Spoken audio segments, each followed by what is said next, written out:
नमस्कार, आप देख रहे हैं न्यूज 28 भारत। मुख्यमंत्री योगी आदित्यनाथ ने मंगलवार को शुकतीर्थ में स्वामी भिक्षुकदास जी महाराज और समनदास जी महाराज की 65वीं पुण्यतिथि पर श्रद्धांजलि अर्पित की।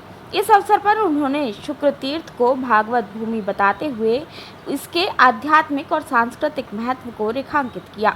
योगी ने कहा कि लगभग 5000 वर्ष पूर्व इसी स्थान पर सुखदेव जी महाराज ने राजा परीक्षित को भागवत कथा सुनाकर भक्ति, ज्ञान और मुक्ति का संदेश दिया था। मुख्यमंत्री ने गंगा को भारत की सनातन परंपरा की अविरल धारा बताते हुए कहा कि यह हमारी सांस्कृतिक पहचान और मोक्ष का मार्ग है। उन्होंने कहा कि यह भारत का ही गौरव है कि 5000 वर्षों की परंपरा को आज भी जीवित रखे हुए है, जिसके उत्तराधिकारी स्वयं भारतीय संत समाज हैं।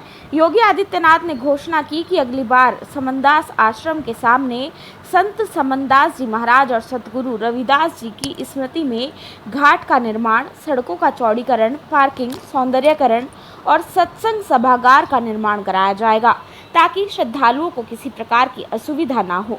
मुख्यमंत्री ने डॉक्टर भीमराव अंबेडकर के योगदान को याद करते हुए कहा कि पिछले कई दशकों तक उन्हें वह सम्मान नहीं मिला जिसके वे हकदार थे।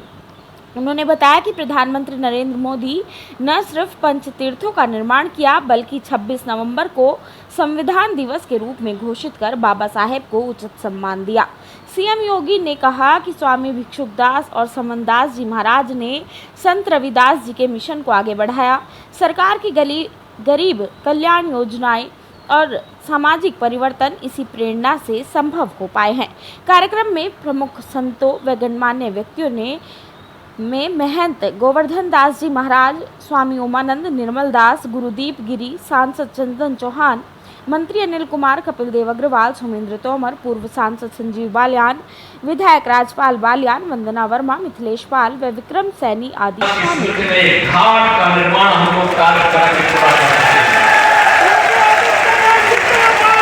यहाँ की सोहरिका होई और यही परंपरा आगे बढ़ती है। तो संत रविदास जी ने उस समय इस बात को कहा था कि ऐसा चाहूं राज में जहां मिले सबन को अन्न, छोट बड़ो सम पसे, रविदास रहे प्रसन्न।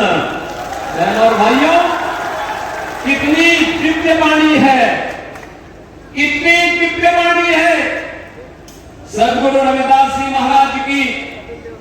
उन्होंने कहा यह रविदास तब प्रसन्न रहेगा जब बिना भेदभाव के सबको समान रूप से अधिकार मिलेगा, सबको अन्न मिलेगा। और याद करिए, संत रविदास जी महाराज की इन बातों को अक्सर किसी ने लागू किया। भारत के प्रधानमंत्री मोदी जी ने प्रधानमंत्री गरीब कल्याण अन्न योजना के माध्यम से भारत के 81 करोड़ लोगों को 81 करोड़ लोगों को कोरोना जैसी महामारी से लेकर के अब तक लगातार अन्न का वितरण कराया जा रहा है। ये होती है संतों की प्रेरणा। ये मेरा सौभाग्य है सदगुरु रविदास जी महाराज की पावन जन्मभूमि चीर गोवर्धन काशी में, वहां पर प्रधानमंत्री मोदी जी की प्रेरणा से हम लोगों ने पहले वहां पर 14 के पहले, मोदी जी के आने के पहले वहां जाने का रास्ता बहुत संकरा था, सिंगल लेन का सड़क था। आज हमने वहां 4 लेन की सड़क से जोड़ दिया है। आश्रम को भव्य रूप दे दिया है, बहुत भव्य रूप दे दिया है। और आश्रम को भव्य रूप देने के साथ साथ सदगुरु रविदास जी महाराज की भव्य प्रतिमा स्थापना के साथ साथ अन्न क्षेत्र का निर्माण और रविदास जी महाराज के नाम पर सैकड़ों बीघा लैंड जमीन को खरीद करके वहां पर सदगुरु रविदास जी महाराज का उनके नाम का पार्क और उनकी भव्य प्रतिमा की स्थापना का काम भी वहां पर आज मोदी जी की प्रेरणा से संपन्न हो चुका है। बहनों भाइयों, इन दिव्य संतों ने समाज को एक राह दिखाई और वह राह एकता की राह है। एकता की राह है, समाज को जोड़ने की राह है। वह राह जो कोई किराना और कांधना की घटना नहीं होने देती है। ये वही राह है जो हमें सुरक्षा की गारंटी भी देती है, हमारा संरक्षण की गारंटी भी देती है, हमारे उत्थान का मार्ग भी प्रशस्त करती है और सम और विषम परिस्थितियों में हमें लड़ने की भी प्रेरणा प्रदान करती है। और यही तो कार्य सदगुरु रविदास जी महाराज की प्रेरणा को आगे बढ़ाने का काम किया है। इस सुख तीर्थ में संत स्वामी ज्ञान भिक्षुकदास जी महाराज ने, एक तीर्थ संत थे। सुख तीर्थ भारत की सनातन धर्म की परंपरा का एक पौराणिक तीर्थ है।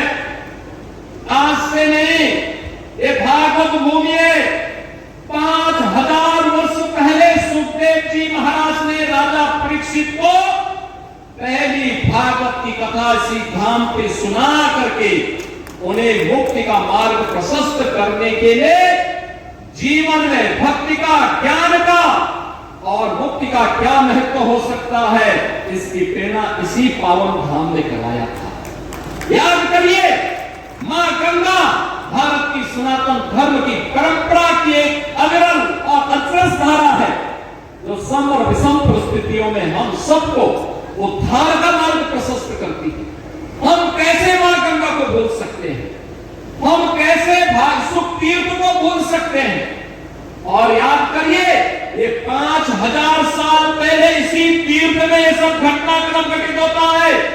दुनिया के अंदर कोई मत, मजहब, संप्रदाय ये तो बताएं कि 5000 साल का इतिहास कितने लोगों का है, कितने लोगों का है? ये केवल दावा आप कर सकते हैं जिसके उत्तराधिकारी आप हैं और जिसके बाद हमारे पूज्य संत जन हैं, जो आज यहाँ पर इस तीर्थ में यहाँ उपस्थित हुए हैं। और बहनों भाइयों, आज हम यहाँ पे संत स्वामी ज्ञान भिक्षुकदास जी महाराज की 65वीं पुण्यतिथि पर यहाँ पर एकत्र हुए हैं।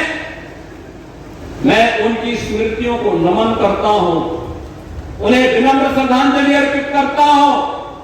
और यहाँ पर ये जो उत्सव भंडारा, स्मृति भंडारा यहाँ पर आयोजित किया गया है सदगुरु समनदास जी महाराज की स्मृति में, यहाँ पर मुझे स्वामी, पूज्य स्वामी गोवर्धन दास जी महाराज कह रहे थे कि लाखों की संख्या में श्रद्धालु यहाँ कल से आए हुए हैं। मैंने कहा मुझे भी इसी बहाने उत्साही युवाओं के साथ संवाद करने, मिलने का एक अवसर प्राप्त होगा। और बहनों और भाइयों, मैं तो आपसे कहने के लिए आया हूं, इसलिए कहने के लिए आया हूं कि इस बार तो नहीं हो पाया, लेकिन अगली बार यहाँ के पूज्य संतों की प्रेरणा से जो मां गंगा की धारा को यहाँ से लेकर के गए हैं, यहाँ पर इस सदगुरु रविदास मिशन से जुड़े हुए समनदास जी महाराज के पावन आश्रम के सामने भी सदगुरु रविदास और पूज्य संत समनदास जी महाराज की स्मृति में एक घाट का निर्माण हम लोग कार्य करके पूरा कर चुके हैं। यहाँ की सड़कों के चौड़ीकरण के कार्य को भी आगे बढ़ाएंगे, जिससे आने वाले आप किसी श्रद्धालु को आने वाले समय में संकट नहीं आएगा। आराम से पार्किंग की व्यवस्था की जाएगी और पार्किंग की व्यवस्था के साथ साथ यहाँ के सुंदरीकरण के कार्य को आगे बढ़ाना, सत्संग सभागार की स्थापना करने का कार्य भी यहाँ पर हम लोग आगे बढ़ाएंगे, जिससे आने वाले समय में आने वाले श्रद्धालु को सम विषम परिस्थितियों में किसी भी प्रकार की समस्या का सामना न करना पड़े। बहनों और भाइयों, जब अच्छी सरकार आती है